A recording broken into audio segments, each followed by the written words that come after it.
Our scripture passage this morning comes from Proverbs 4, verses 1 through 13, and it is on gaining wisdom.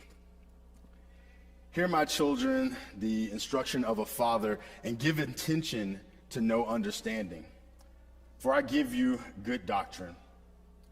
Do not forsake my law.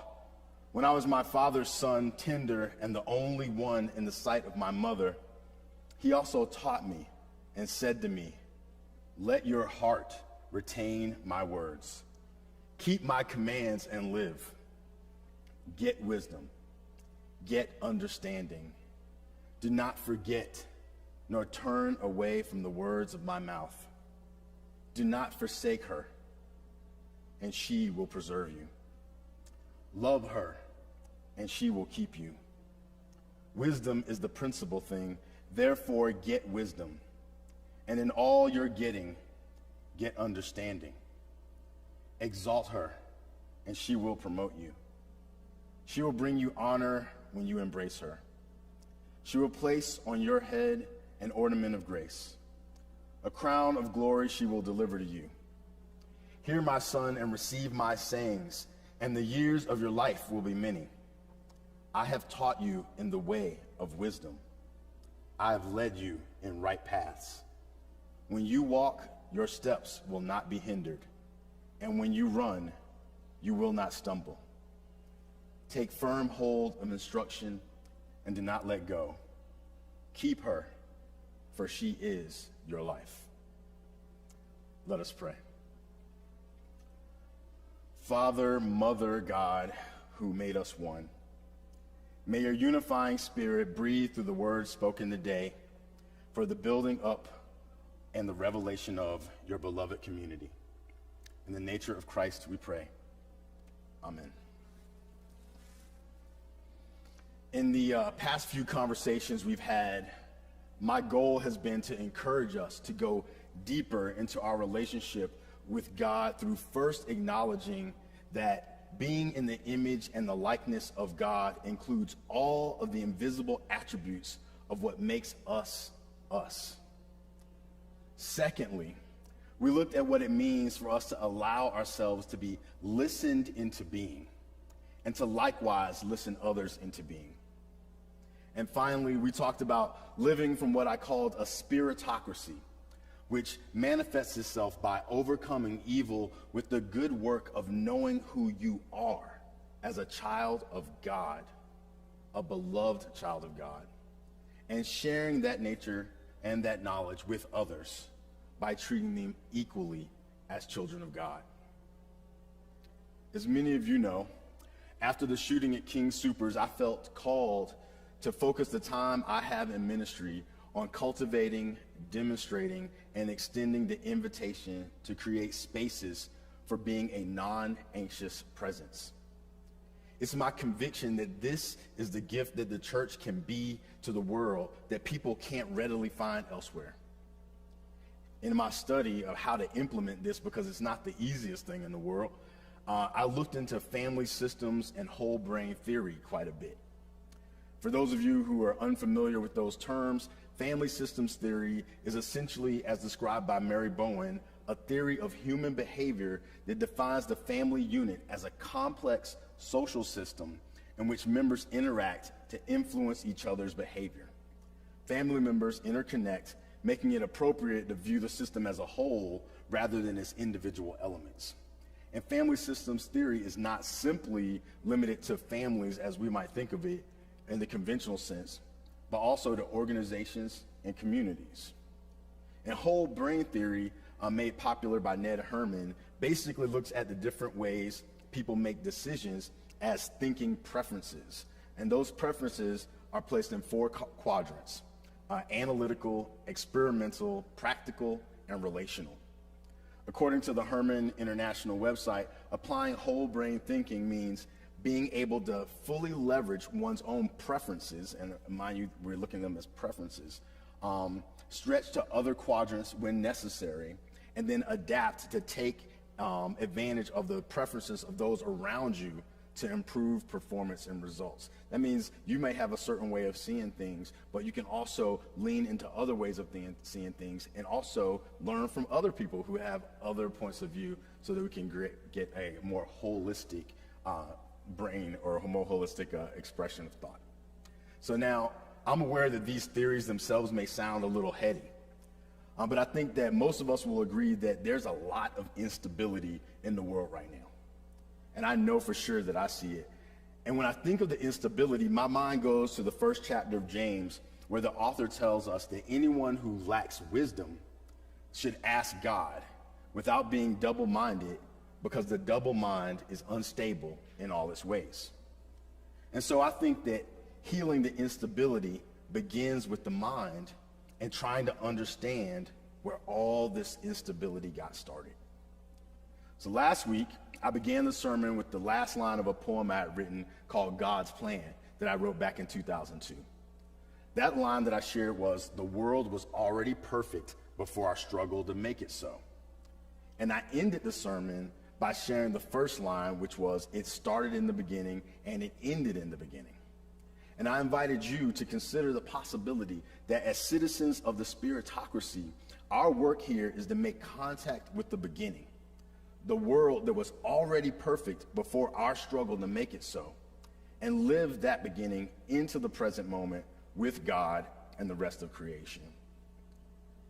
I also shared that I've come to agree with Richard Rohr that seeing everyone as children of God and treating them as such could save the world. And so in service to that aim, I want us to go again to the beginning of the Bible to explore what may be in large part the narrative root of much of the Western world's division, the separation of the masculine and feminine aspects of what it means to be human. In his book, The Word According to Eve, Cullen Murphy recounts Elizabeth Cady Stanton's critique in her introduction to the Woman's Bible, where she says, "The Bible teaches that woman brought sin and death into the world, that she predicated the fall of the race, that she was arraigned before the judgment seat of heaven, tried, condemned, and sentenced. Marriage for her was to be a condition of bondage, maternity a period of suffering and anguish, and in silence and subjection, she was to play the role of a dependent on man's bounty for all her material wants, and for all the information she might desire on the vital questions of the hour. She was commanded to ask her husband at home." Here is the Bible's position of woman briefly summed up. Now, some people may agree with that and some people may be challenged by that. I'm going to submit to you that I see where she come with that perspective, but there's more to the story, and I hope we can engage a little bit more of it today.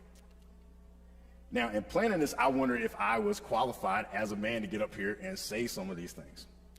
And I learned the hard way that I'm not completely qualified. But I think that I should be, like all of us, in the struggle for understanding, in the struggle for unification, in the struggle for oneness. And so here's my attempt, failed or flawed or whatever it may be, to engage this conversation. And I'll start by sharing you a formative experience that happened that shaped me in this question that I'm living with. Father, Mother, God. Never in my 10 years or so of being in church had I heard someone start off a prayer that way, and it was a scandal. The prayer was prayed by a newly ordained minister in our church.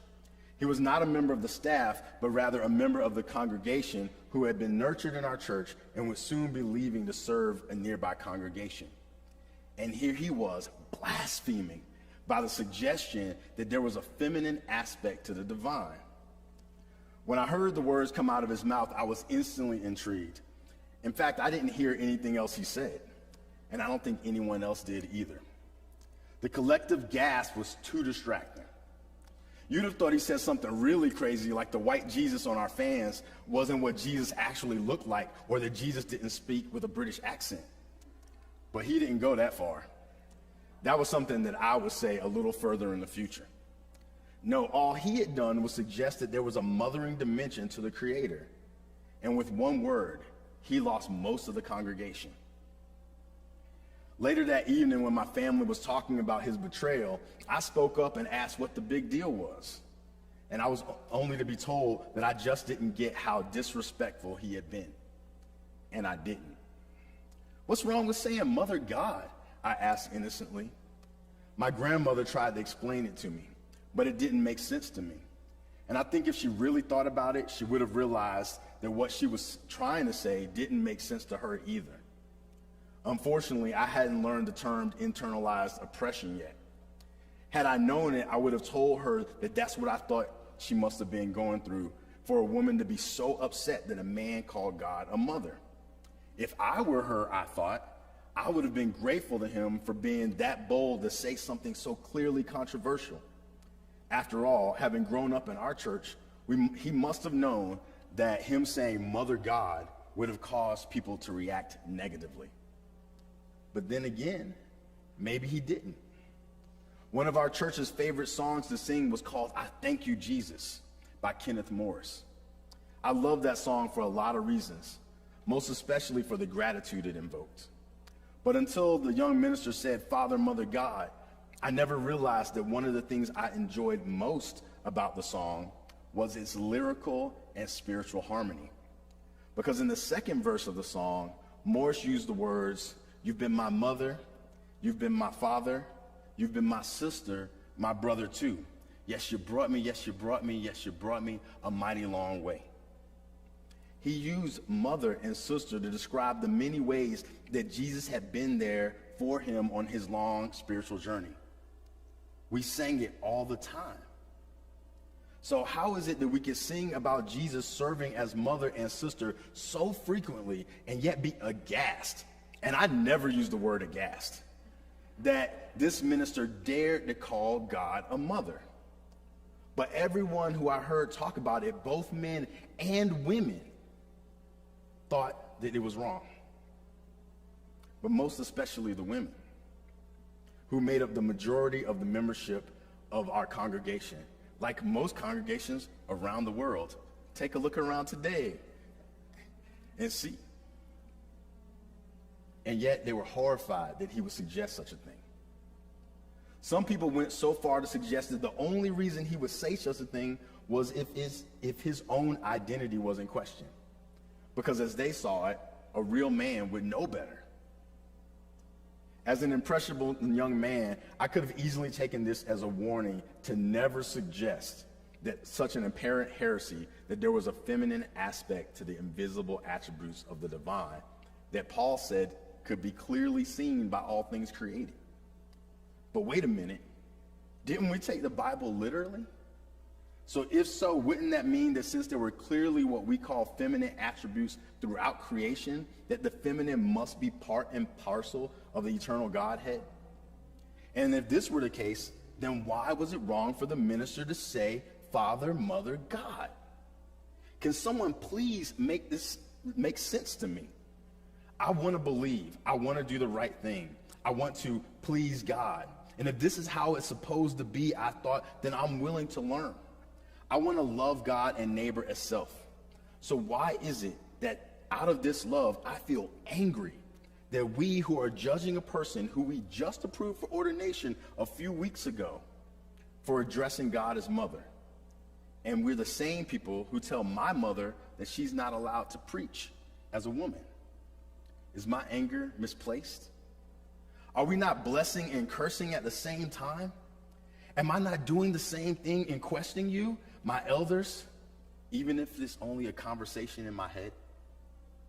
The battle inside me reminds me of James's other teaching on the tongue, where it says in chapter 3, for every species of beast and bird, of reptile and sea creature can be tamed and has been tamed by the human species, but no one can tame the tongue.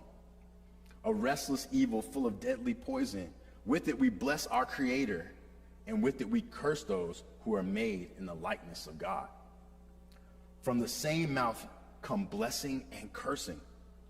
My brothers and sisters, this ought not to be so. Does a spring pour forth from the same opening both fresh and brackish water? Can a fig tree, my brothers and sisters, yield olives, or a grapevine figs? No, not any more than salt water can yield fresh. My brothers and sisters, this ought not to be so, he says. This ought not to be so. And perhaps it's for this reason that he opened this chapter by saying, not many of you should become teachers, my brothers and sisters. He says sisters. For you know that we who teach will be judged with greater strictness. Are you not my teachers, my elders? I thought. Am I now judging you? I don't know. But I have to wonder what you are teaching my young mind when you say that my mother and many women, though blessed with the gift of preaching, cannot stand in your pulpit and proclaim the message that Jesus said would set the captives free. Has nothing changed since midwife and teacher Ann Hutchinson was chased out of the Massachusetts Bay Colony? What did they teach the young men and women of those days by how they treated her? What are you teaching me now when all the language for the divine is in so-called masculine terms?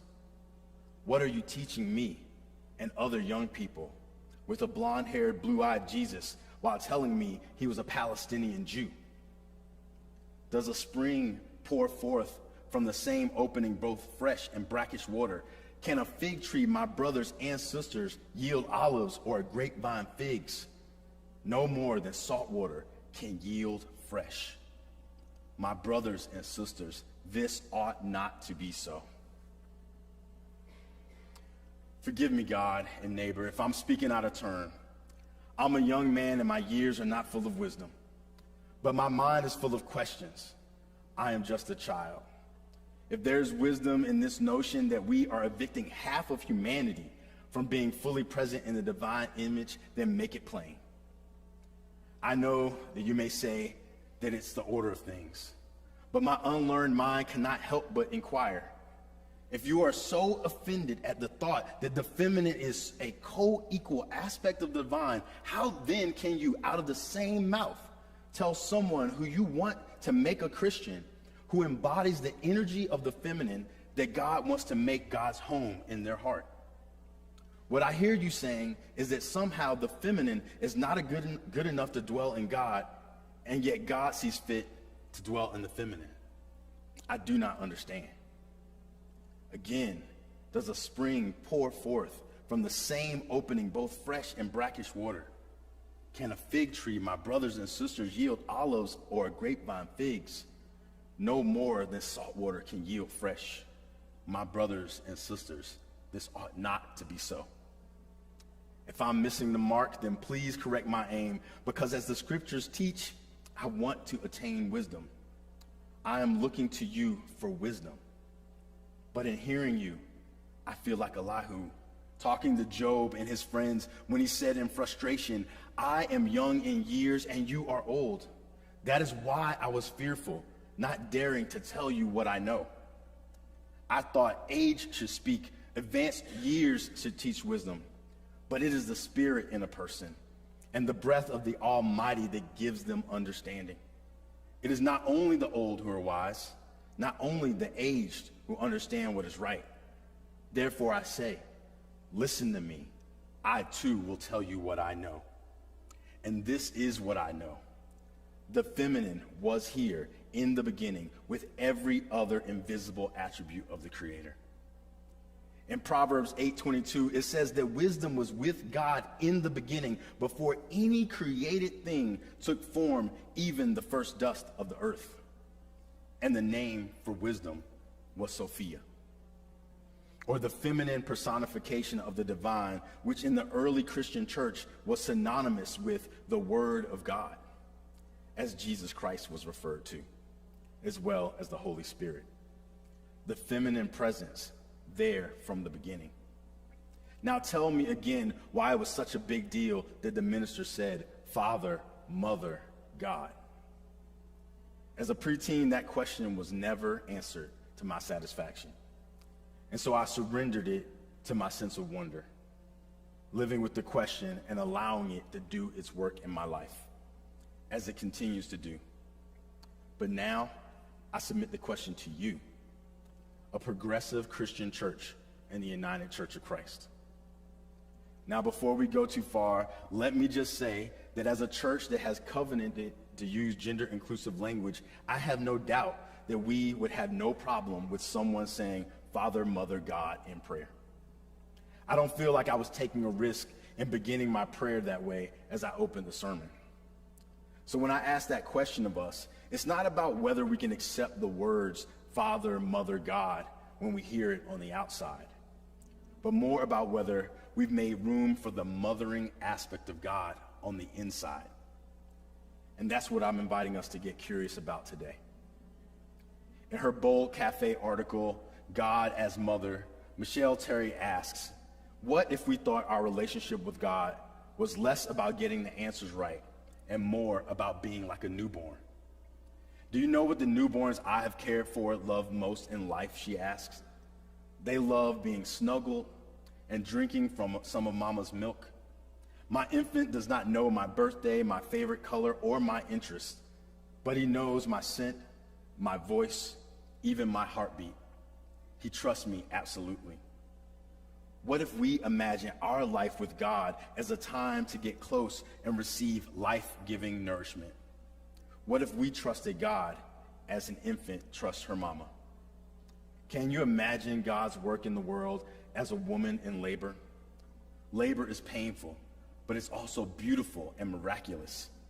God's redemptive activity in the world might cause pain, both to God and to us. But God's work is also beautiful and miraculous and ultimately produces life. So let's do a little experiment, First Con. I invite you to listen to this prayer with an open heart as possible and witness what arises inside. Mother God, you in whose womb we dwelled until in the fullness of time you called us into being. We thank you for birthing us, nurturing us, holding us, and sustaining us with your life-giving spirit. Your love for us is like milk for a newborn, giving us nourishment so that we might thrive in this world that you've created for us and all of your children. May the way you love us be extended through us as we grow in the awareness that all of life is held in your bosom. In the mothering spirit of Christ we pray. Amen. How did that feel? Were you able to take that prayer into your heart with little or no pause? I'll admit that I wrote the prayer, and even after 30 years of living with this openness to the feminine or mothering aspect of our Creator, I can feel 45 years of indoctrination still creating resistance in me. In fact, I didn't intend to write the prayer. I tried to find a Christian prayer that wasn't Catholic because of Mary, actually, but trying to find one, just a Protestant Christian prayer online that exclusively focused on God as Mother, and I could not find one. What I did find, however, was a Guardian article from 10 years ago saying how big a controversy it was that the Methodist Church in England had become the first mainstream church to address God as our Father and our Mother in a common prayer. Now, I know that some of us might be wondering why any of this matters. We here at least all know that God is not a white man in the sky with a long white beard throwing lightning bolts at anyone who offends him. So why stir the pot? But here's why. As Reverend Neil Dixon stressed in the above-mentioned article, we know God is not a person. God is spirit and without gender. But the fact that we've used male imagery so extensively has, in a sense, reinforced the picture of God as a man. And the fact that Jesus is male has done that as well. But if all human beings are created in God's image, feminine as well as masculine attributes must reflect God's nature.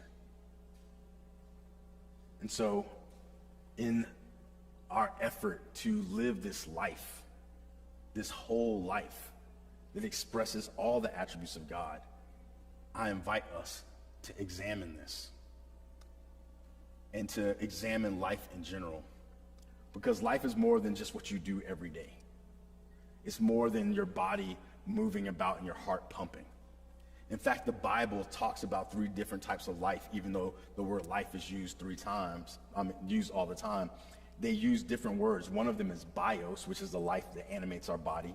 One is suke, which is where we get psyche, which is the life of our everyday thinking and flesh. And the third is Zoe.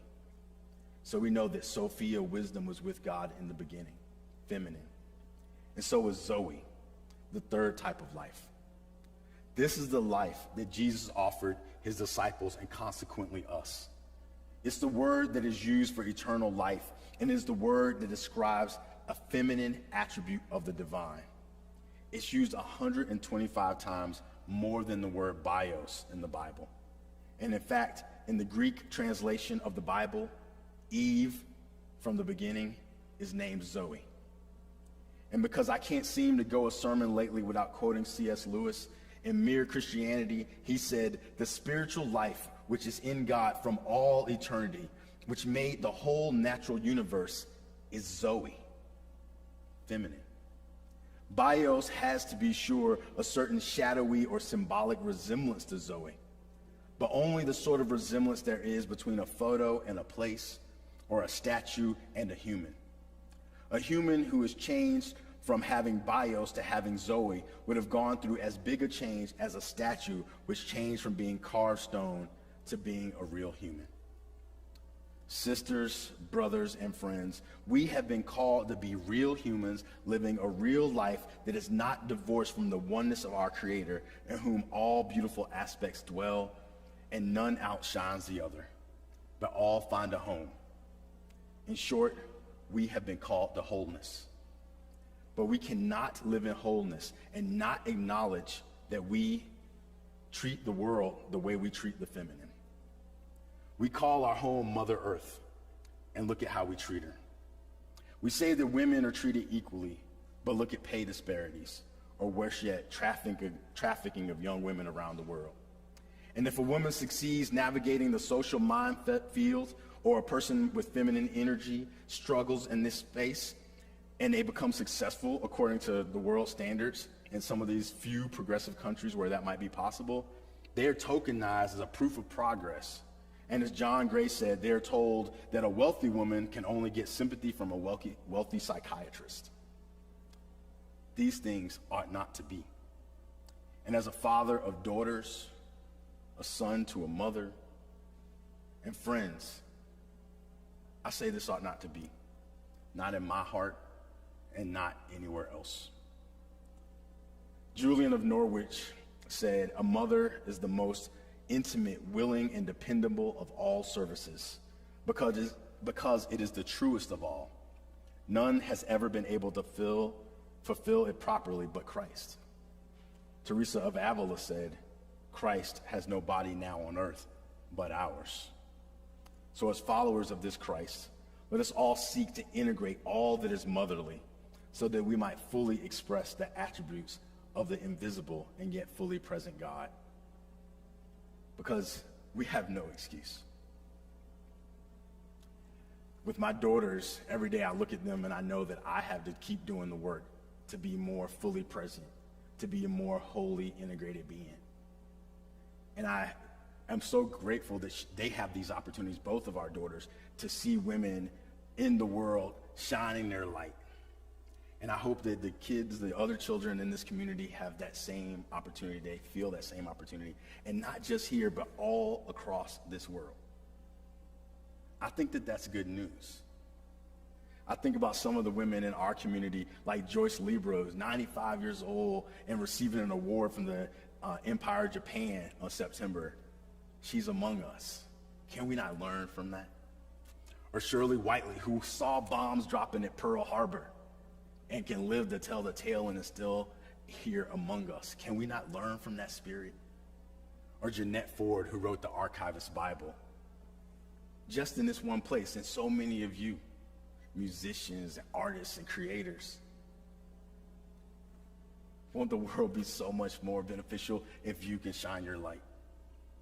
And so I ask all of us to do the work, to go back to the beginning, to that first division, that separation between the feminine and the masculine, and say these things ought not to be. and live a holy, holy, integrated being for the love of God and neighbor. Amen.